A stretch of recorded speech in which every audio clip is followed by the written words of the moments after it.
ఇప్పటికే పార్లమెంట్లో labour code నుంచి మనం సాధించుకున్నటువంటివి కార్మికులకు వాళ్ళ సంక్షేమానికి వాళ్ళ భద్రత ఉండేది ఏంటంటే ఏవైతే కార్మికులకు అన్యాయం జరిగిందో అవన్నీ తీసేస్తారు, అంటే కూరలు పెట్టేస్తారు. గతంలో ఉండే చట్టాలు సానుకూలంగా ఉభయులకు కూర్చోబెట్టి మాటగా లేదు, అయిపోయింది. पैंडेमिक आने के बाद, कोरोना की बीमारी ये वायरस फैलने के बाद मरकज़ी हुकूमत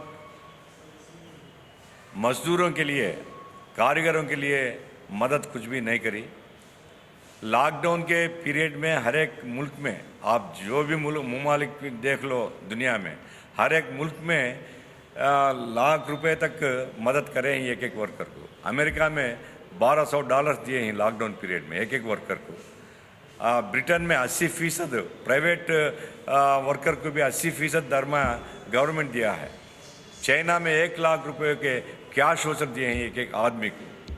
जापान में भी कई हज़ारों करोड़ डॉलर्स अलाट करके हर एक वर्कर को मदद करें हैं। हिंदुस्तान में क्या करें हैं? हमारे वज़ीर आज़म ने बोला आप कहाँ हैं, वहीं रह जाओ, वहीं रह गए, भूखे मरे। तो मरकज़ी हुकूमत कारीगरों के बारे में, मज़दूरों के बारे में कुछ भी उनको सिंपैथी नहीं और उनके बारे में सोचती भी नहीं। उससे हट के अब क्या करें, पार्लियामेंट में 4 लेबर कोड्स लाके 44 जो कानूनात थे पहले से ब्रिटिश के ज़माने से हमें हासिल कर लिए, सो वो पूरे कानूनात को रद्द करें हैं। इसी वजह से हमारे जो वेलफेयर होता है वो वेलफेयर चलेगा वर्करों का। तीसरा काम क्या कर रहे हैं, सरमायादारों के लिए ये मुल्क पूरा उनको सौंपते हैं। आप जो भी चाहे ले लो, कोल माइन चाहिए ले लो, रेलवे लाइन चाहिए ले लो, या इंश्योरेंस चाहिए ले लो, स्टील प्लांट चाहिए ले लो। सरमायादारों को तो ओपन डोर पॉलिसी है, सिर्फ हमारे मुल्क के ही नहीं दूसरे ममालिक के सरमायादारों को भी बुला रहे हैं, आइए जो चाहे वो लेके जाओ हिंदुस्तान से। अरे किसका बाप का माल है हिंदुस्तान, बर्बाद करें हिंदुस्तान को। ये पूरे जो आज के सनाते हैं इसको अगर बंद करते हैं या इनको सौंपते हैं तो वर्करों की नौकरी कहाँ रहती है। BSNL में 80,000 लोगों को VRS दे के निकाल दिए हैं। तो ये पूरा प्राइवेटाइज अगर होता है तो लाखों मजदूरों के नौकरियां जाते हैं। इसीलिए उसकी मजम्मत कर रहे हैं।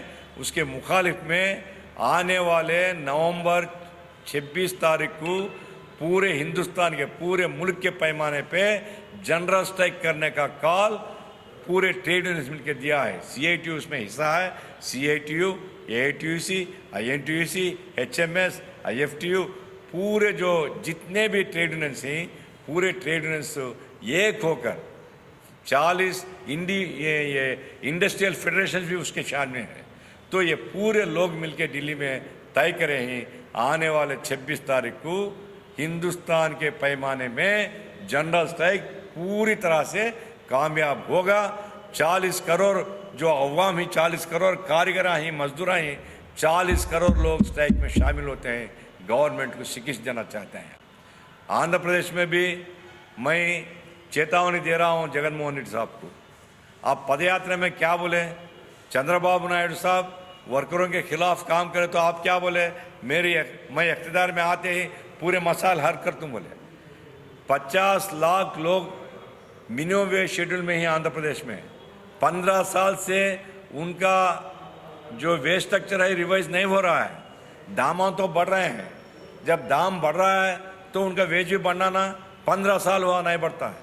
चंद्रबाबू नायडू नहीं करा तो इनको पहले महीने में जाके मिले थे हम, पहले उन्होंने वज़ीर आला बनते ही जाके उनको दरख्वास्त दिए, उन्होंने बोले नहीं मैं फौरी कर दूंगा। 1.5 साल हो गया, वो कागज़ कहाँ है मालूम नहीं।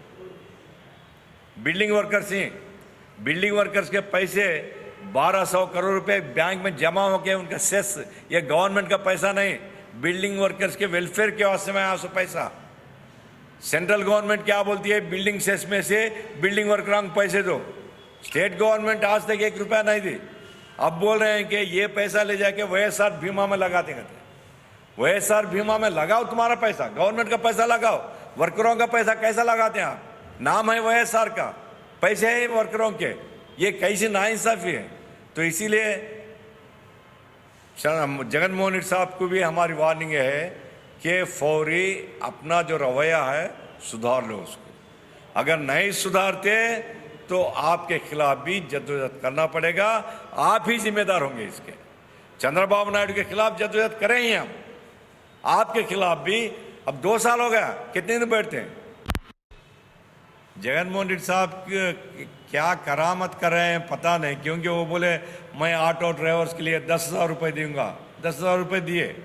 अब क्या करें जीवो देकर? अगर ऑटो में हारन मारता है कहीं भी, ये 1,000 रुपये फाइन डालते रहते हैं। तो लाइसेंस नहीं, 5,000 रुपये फाइन डालते रहते हैं। अगर एक्सीडेंट करता है 10,000 रुपये फाइन डालते रहते हैं। आप देते हैं सालाना 10,000 दे तुम बोल के, सालाना 50,000 आप खींचते हैं वर्करों से। ये कैसी इंसाफ है आपकी? आप क्या दिमाग से सोचते हैं या नहीं तो ब्यूरोक्रेट जो बोले उस पर दस्तखत करते हैं? मुझे समझ में नहीं आ रहा है, क्योंकि इंसानियत अगर है, ऑटो वर्कर की कमाई क्या रहती है? एक दिन में उन्हें रात दिन मेहनत करा तो 300-400 रुपये कमाना मुश्किल है। उसके ऊपर उसका हारन मारा बोल 500 रुपये 1,000 रुपये उसको फाइन डाले तो उसकी कमाई पूरा 2-3 दिन की कमाई आपके लिए फाइन के लिए जाते हैं। तो काम करना आपको फाइन बन के जाना क्या? तो इसीलिए हम मजम्मत कर रहे हैं, वापस ले लो। ये जो आपका जीवो है, ये जीवो गैर कानूनी है, गैर जमहूरियत का जीवो है, ये अवाम के ऊपर बोझ डालने का जीवो है। आप क्या कि डीजल रेट बढ़ाते हैं, आप पेट्रोल रेट बढ़ाते हैं, आप नेचुरल गैस का दाम बढ़ाते हैं, फिर बोलते हैं फाइन बढ़ाते हैं। तो कैसा जीना लोग? आप क्या मदद करने आए हैं? आप लोगों को सताने के लिए आए हैं। तो इसीलिए मजम्मत कर रहे हैं, फौरी और जियो को वापस लेना बोल के CITU डिमांड कर रहे हैं।